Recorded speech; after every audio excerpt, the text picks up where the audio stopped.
Canon fotoapparatini simsiz planshetga ulashib ko'rib chiqamiz. Mana programma o'rnatish kerak. Canon Camera Connect degan App Store'dan yoki Play Market'dan uni ochasiz. Ochganingizdan keyin sizdan ro'yxatdan o'tishni so'raydi. Hammasini pastga tushib, принимаю deganini bosasiz. Keyin войти с помощью account deganda siz harakat qilishingiz kerak. Endi shu o'zingiz akkauntingiz orqali kirishga. Menda endi akkaunt yo'q.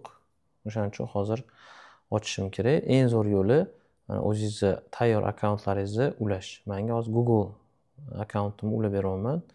Mana bu yerda Ulug'bek G'afurov degan tanlasam, birdaniga ulanib ketadi. Oldin bunaqa bosh og'rig'i yo'q edi, hozir endi shuni qo'shib qo'yishgan. Mana ulandi. Dalini bosaman. Принимаю bossam. Menda programma ishga tayyor holatga keldi. Demak, bu programmani hozir men kameraga ulashim kerak. Uning uchun kamerani yoqaman. Yoqganimdan keyin yana bir karra aytaman, bu Canon'ni 2000D degan eng byudjetli fotoapparati. Biza kurslarimizda dars o'tganimizda mana shu yaqinda kurs bo'ldi. $1100 ga mana shu полный komplektni yig'ishgan. Fotoapparat, obyektiv va dumaloq kolsevой вспышкasi bilan. Menyuga kirasizlar. Mana bu yerda bu sensorli emas, shuni hisobiga byudjetli. Mana bu yerdagi настройкаdan bu yoqqa borib eng oxirdan bitta oldingisi bor. Mana yashildan bitta oldingisiga kirib, mana shu yerda mana Wi-Fi NFC deganni bossanglar, включить degani bor. Включить qilasiz. Yondi mana. Keyin funksiya Wi-Fi ga kirsangiz, mana bu yerdan sizga tanlov funksiyasini beradi. Siz smartfonga ulashni tanlaysiz, chunki iPad ham anaqa bu texnika uchun как smartfon hisoblanadi. Настройка Wi-Fi o'rnatga kirib turib, включить ni bosdingiz, mana включить. Keyin bu yoqqa kirib turib, подключить к smartfonu deganini bosamiz. Hozir menda boshqa bitta smartfonga ulangan ekan, o'shaning uchun men yangi ulanishni ko'rsatib beraman. Bundoq kirib, bitta smartfondan boshqasiga ulamoqchi bo'lsangiz, set 2 ni qilamiz. Bundoq kirasiz. Простое подключение deganini belgilab turib, OK bosasiz. Keyin sizda mana Wi-Fi nomi chiqadi. EOS 2000D va hokazo va hokazo. Mana shunga ulanamiz. Parolni terib 03 11 36 18. Menda hozir mana chiqdi o'sha. Bunda bosaman. Parolni so'rayapti. Menda 03 11 36 18. Shunda bossam, mana bu yerda hozir xabarnoma chiqadi. Sizga bitta texnika ulanyapti deb. O'sha xabarnomani chiqishi uchun bu yerga mana psichka bo'lgandan keyin chiqib, men boyaga o'rnatgan Canon Camera Connect degan programmamni kirishim kerak. Bunga kirganimdan keyin plus belgisi turibdi. O'sha plusni bosib, bu yerdan o'zimni kameramni topishim kerak. 2000 da mana sразу chiqadi 2000 da. Dalini bosaman. Nimagadir gorizontalni ko'rsatyapti. Davom etamiz.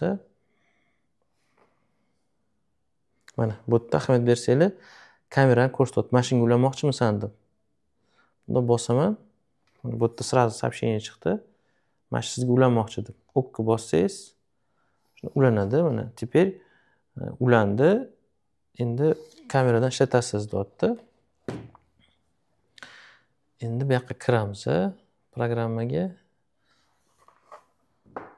Bunaqasiga ko'rsata qoling. Endi biz mana shu interfeysdan boshqarishga bo'ladi. Mana buni bossak, kamerani masofadan turib boshqarish o'zi mumkin. Misol uchun hozir men fokusirovka qo'yapti. Ko'rasizlar, fokusirovka qo'yapti. Lekin bizga hozir bu kerak emas. Bu yerdan chiqamiz. Syomkani o'rniga import изображениeni bosasiz. Mana bu yerda olingan rasmlarni ko'rsatadi. Misol, mana shu rasmdan kerak bo'lsa, bunda bosaman va import degan tugmachasini bossam, o'rtada turadi mana. Sразу men OK bosadigan bo'lsam, menga bitta ptichka paydo bo'ladi. O'sha rasmni men simsiz tushirib oldim. Endi agar men bir nechta rasm tushirmoqchi bo'lsam, Mana bu yerda vыбрать degan tugmachasi bor. Vыбрать bosaman. Xohlasam hammasini bitta deb belgilashim mumkin. Yoki vыбрать bosib kerakli bo'lgan, misol uchun mash rasm kerak bo'lsa, mash rasm bosaman. Bu rasm kerak bo'lsa, mash rasmni. Bu rasm kerak bo'lsa, buni. Agar mana lupani bossangiz, kattalashtirib ko'rsatadi. Bosib ushlab turadigan bo'lsangiz, boshqa nima qiladiki, kattalashtirmaydi. Mana shu lupani bosishingiz kerak. Tanlash uchun mana shu dumaloqchasini bunday bosadigan bo'lsangiz, tanlaydi. Keyin import degan tugmani bossangiz, xuddi o'sha jarayon bunday bosasiz. OK deganni bossangiz, birdaniga bu yerda ro'yxat ptichka bo'lib boryapti. Demak, hamma olingan rasmlarni bu yoqqa tushirib beryapti. Endi qanaqa ko'raman desangiz, bu yerdan chiqib ketasiz. O'zingizni telefoningizda galereyaga kiradigan bo'lsangiz, mana shu yerda hamma olingan rasmni ko'rsatib turibdi. Mana menda ikkita bo'lib qoldi olingan rasm, chunki 2 marta tushdi. Bundan oldin bu rasmni tushirgan edim. Va hokazo, va hokazo. Shu yaxshilik ishlatinglar. Qanaqa qilib mana shu modelni yoki boshqa Canon modellarini simsiz ulash mumkin degan savollarga javob berdim.